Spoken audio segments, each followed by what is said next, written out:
ప్రజలకు సేవ చేయాల్సిన వైద్యుడు మీడియాపై దాడి చేశాడు. ఓ టీవీ ఛానల్ ప్రతినిధిని చావగొట్టడంతో పాటు కెమెరాను ధ్వంసం చేశాడు. ఈ ఘటన రాజమండ్రిలో జరిగింది.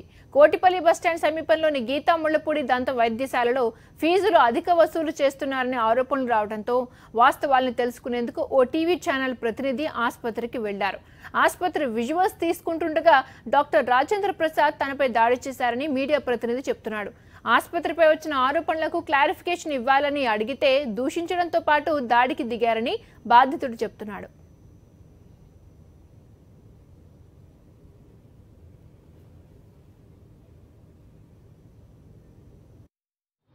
డాక్టర్ గారు రాజేంద్ర ప్రసాద్ అన్న ఆయన నాకు ఫోన్ చేశారు. వాళ్ళ రిసెప్షనిస్ట్ ద్వారా ఫోన్ చేయించి నేను నడి రోడ్డు మీద ఉంటే ఆయన పరుగున వచ్చి బాగా కొట్టి అందరూ చూస్తుండగా చాలా దారుణంగా కొట్టి మా కెమెరామెన్ కొట్టేసి మా కెమెరా ధ్వంసం చేసేసి రోడ్డు మీద అందరూ చూస్తుండే ధ్వంసం చేసి ఇచ్చేసారు. ఏమంటే ఆరోపణలు వచ్చినప్పుడు మీరు క్లారిఫికేషన్ ఇవ్వండి అంటే క్లారిఫికేషన్ ఇవ్వడం ఏంట్రా అని చెప్పేసి చాలా దారుణంగా బిహేవ్ చేసాడు ఆయన.